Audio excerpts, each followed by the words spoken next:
Hi, everyone. Thank you so much for joining us tonight for a discussion on job searching and professional growth during COVID-19. My name is Sophie Trinetsky, the Campus Program Fellow for the Network of Enlightened Women and a current senior at the Catholic University of America, where I co-founded our new chapter and served as the president. Today, we are joined by Abby Berg, the Recruitment and Training Coordinator at the Heritage Foundation.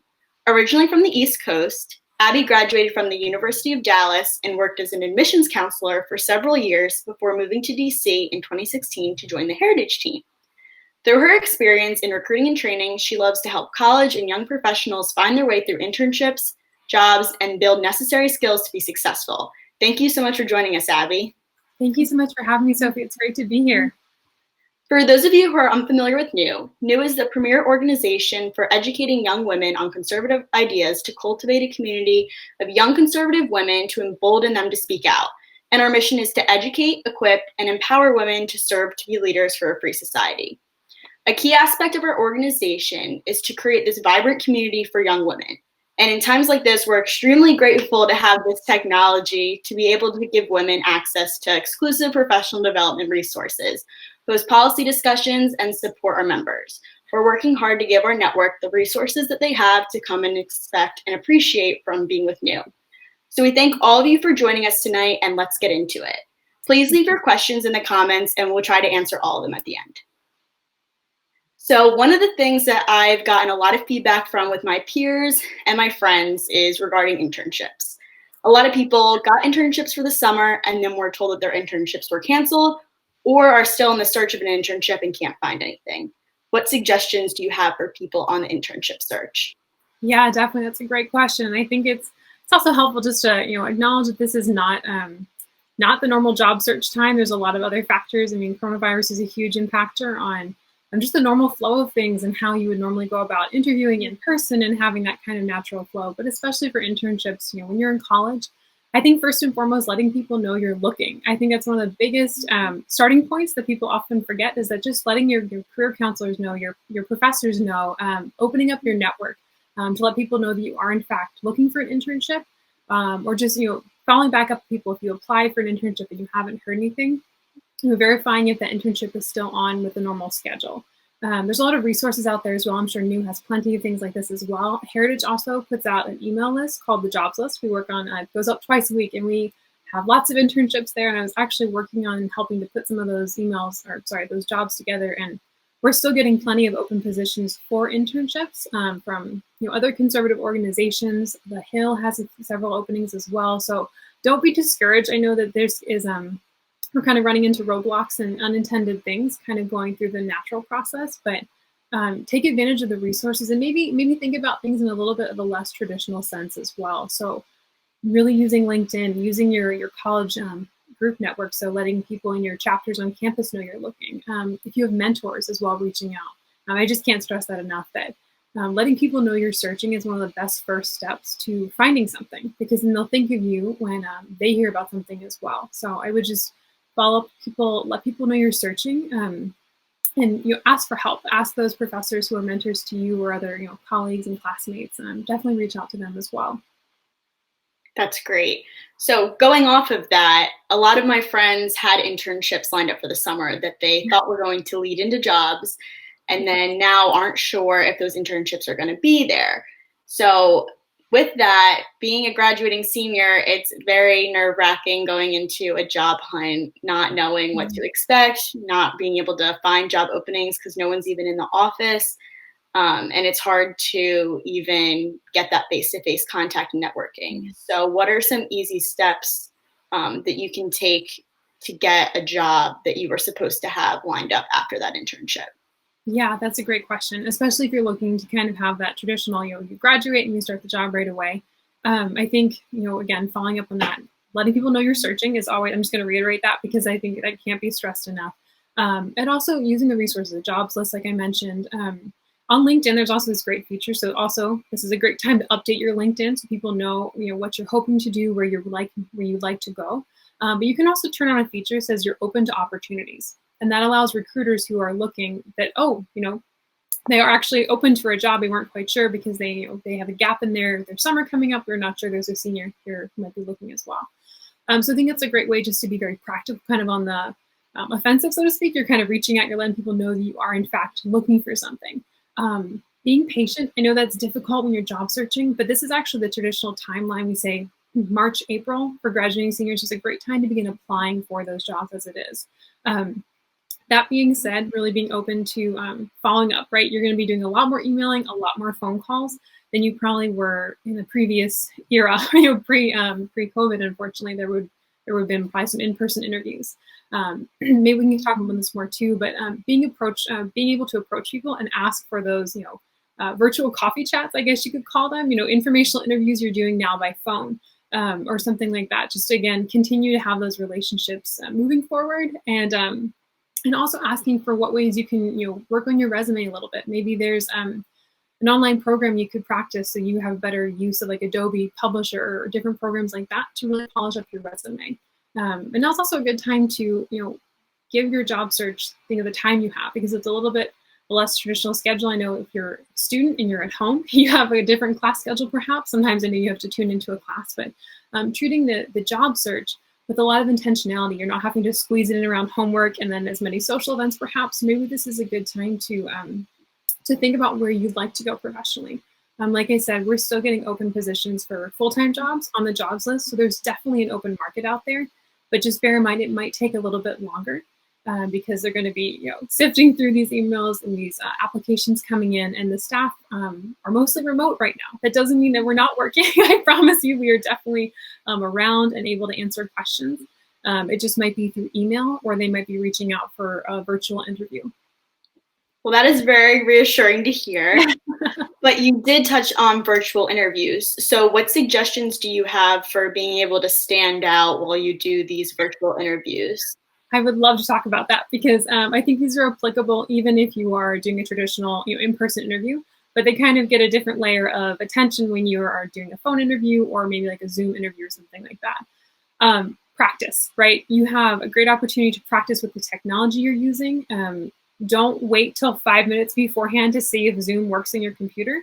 It's just not going to end well. I can just say from maybe some experience here as well. If you're doing a phone call, let's just start with the phone interviews because that's a little more complicated with a video call. If you're doing a phone interview, don't go for a walk. We have a couple colleagues, they've actually had people who are going on walks while they're being interviewed, and you hear road noises, dogs barking, the wind in the phone, and it just doesn't give the best impression for your level of preparedness and also your the seriousness with which you're approaching the interview.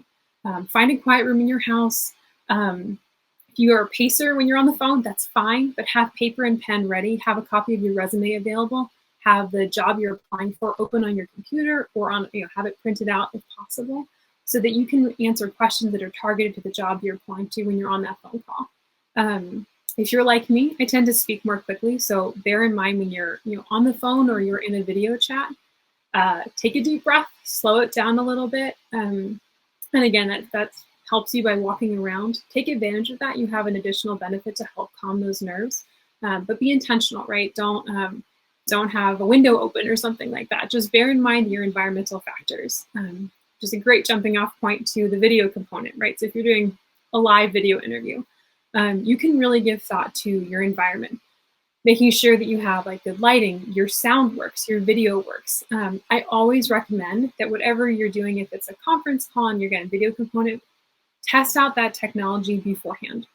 A lot of these platforms allow you to kind of log in just by yourself and see what your video feed looks like, which is important. So you have, if you're sitting in your kitchen and there's some pots and pans over here, but you didn't see them initially, but they show up in the frame, it might not look quite as polished. So just bear that in mind that you're cleaning out your environment so that the interviewer can really focus on hearing you and they're not being distracted by background things. That goes forward to your own preparation as well. We were kind of laughing about this about, dressing professionally on the top and, how professionally do you carry through with that, the way you're presenting yourself over video. I would really encourage you to approach that video interview with the same level of professionalism with which you would go about an in-person interview. So, be polished, be presentable. And that is also important for the way that you show yourself to the interviewer. But I think it also adds a level of confidence, right? I think it's important as women to know that you are confident in yourself, you feel put together, and that's a good way to, go into an interview and knowing that you also have the right to be there, right? That person reached out to you, they want to interview you. So having confidence in yourself as you're going into that, it gives you that little extra polish, and you've had the time to just compose yourself. You know you're ready for it, and then you can join that interview call. I feel like so many of those things you mentioned are just small things that you wouldn't even think about. Like going on a walk, you think, oh, it's a great way to get out of the house, and then you don't Yeah. have to worry about siblings making noise, but maybe you don't realize that on the other end you would hear the cars and wind and everything like that. No, and that's why I do this myself a lot, so it looks silly, but I'll turn the video camera on my camera and just kind of get a sense for what you're seeing around me. I'm in full candor. I'm in my bedroom. I don't have a home office, so I've had to kind of adapt the space around me to work for what I needed to do. And so that's why I recommend don't wait till 5 minutes before, like, oh, I've got an interview. Let me set my laptop up and then kind of make it look, adjusted to where you're sitting in your own camera, you're sitting center in your camera as well. Give yourself the time. You have a lot more time. And in some ways you have more control, right? I was talking to someone about this recently. When you're in DC and you're interviewing for a job in person and it's the summertime, what do you immediately think of? Oh, it's super hot outside. So you show up to an interview, you're hot, you're sweaty, maybe a little, disgruntled because you are pretty warm and you're flustered from that. You're at home. Take advantage of the comfort of your own environment to really be calm and be ready for the questions you're going to get. That's true. That's a really good point. So you briefly touched on this also, but you talked about asking people to grab virtual coffees and doing things like that. How would one go about asking someone maybe that they don't normally talk to about grabbing a virtual coffee, or even talking to them about expressing that they're looking for a job, but expressing it in a way of kind of asking for one? Definitely. And I think this is a really good way to kind of bring up another term that we talk about a lot in recruiting. We call them informational interviews. So since you can't literally sit down with a cup of coffee with someone, it does add a different level of intentionality about how you're asking for something, right? If you don't know someone quite as well, if you have a mutual contact, ask them to connect you by email. That's a great resource because it allows the intermediary to kind of give some introduction on who you are, and why the person you're approaching would be someone you'd like to talk to. It doesn't have to be that person you'd like to have that informational interview with is actually the hiring manager for that organization, but maybe they're in a job you're interested in, and you kind of like to get a better sense for, well, if I want to go, you're in this role over here. What are the steps that I need to take to move there gradually or move there in the next few jobs? But I think, again, finding someone who is an intermediary, again, not to plug LinkedIn, but it's a great resource for understanding if you have mutual connections. And that also goes into looking for open jobs. If you see on LinkedIn that you want to work at X organization, like, oh my gosh, we have mutual friends there. I had no idea. Reaching out and just saying, hey, I didn't realize you're this organization. That's awesome. Can you share with me a little bit about what that experience has been like for you? And I mean that in a genuineness. You're not, asking them to kind of, sneak your resume in or anything like that. There's a genuineness of you want to learn and understand. And so approaching informational interviews or these virtual coffees with kind of that just genuine desire to understand better. It's going to probably be over email initially as you're making that conversation, you're making that request to speak, and being open to a phone call. Video chat is great, and it's a great feature, but also having a phone call is a great way to get to know someone as well. And you can be prepared, you can have questions jotted down you want to ask that person, and you can even go so far as like, hey, I'm really interested in the kind of work you do. What steps should I bear in mind to move into a position like that or to work in this field? What would you recommend? Because people do want to help each other. And I think that's one of the greatest things that I've seen in DC. You can pretty much connect with anyone and say, hey, I would really love to hear more about your career path. How did you get there? I'm really amazed by what you're doing. Can you help me understand how you got there? And I've never really heard of anyone unless there was truly a time constraint, be unable to fulfill that. I'm going to put that out there as well, and I can share my email address in the comment section, but I would love to connect with anyone if they just have questions about the job search or resume or even career consultations. But this is the crucial thing, is the follow-up. So often I will, speak with a group of interns or a college chapter and say, hey, reach out to me. I would love to help you. And a number of students say, oh my gosh, that's awesome. I'll shoot you an email. They've got my business card, all the different things. And then I'll not hear anything. And part of me is like, did I lose my email address? What's going on here? Because I want to help them. But you also have to kind of follow up and make that step happen as well by expressing that you do, in fact, you'd like to meet with that person as well. So just asking and being open, sharing your resume and having those contacts help you as well. Awesome. So I think we're going to get into the Q&A now and answer some questions from our audience. So one of the questions that we received is someone that currently has a job. They're nervous about getting laid off. they don't think they're getting as many clients as they used to. Any tips for staying on the lookout for a new job, but not being aggressively in the job search, more of an in-case search? Yeah, that's a great question. I think, again, just, speaking, one thing I would just back up and add is that having a mentor who can help you kind of navigate through some of the thought process behind that as well, because it can be easy to, maybe overthink something, and there's just a time that there is a lot going on and there's a health crisis. So bearing in mind there are some other factors bearing on organizations at large. But having someone you can talk this out to, and I mean, this could be, a roommate, a good friend, you're relying on the community you have, and really, having someone you can talk out these anxieties and these struggles with, because they're totally legitimate. I don't want to decrease that at all. But having someone who can be a good sounding board, saying, this is kind of what I'm seeing, and then going from there.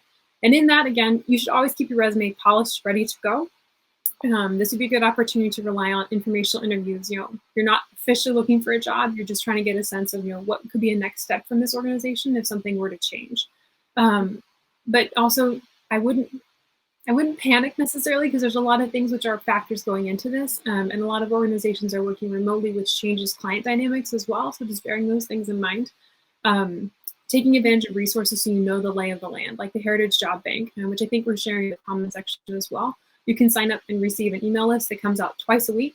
So you don't have to be actively looking for those jobs. We're sending you an open list of open positions by field. So it just helps you get a sense of what open positions are out there. Also to have some hope that organizations are still hiring. We're still sharing about 10 new open jobs twice a week. So it's about 20 new jobs a week that we're getting that are new in the market. And just to bear, so there's some hope in that as well. So it isn't the end of your job if that should change. Well, thank you so much, Abby, for all that insight. That was very helpful. I also wanted to welcome a member of the new alumni, Kelly, who recently began working at the Heritage Foundation as their outreach coordinator. Thank you for joining us, Kelly. Absolutely. Thank you so much for having me. And I just wanted to say thank you so much, Sophie and Abby, for such a great conversation.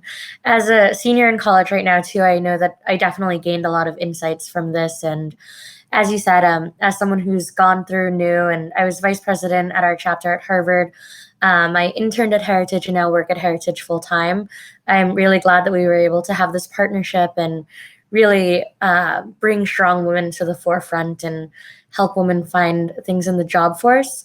And I just wanted to pop in really quick and encourage all of those who are watching to get involved in new, to kind of find fellowship with fellow conservative females, gain professional development skills, and build a network, and get involved in Heritage for the other side of it, kind of the foundations of conservatism, the policy solutions, and come join our internship program.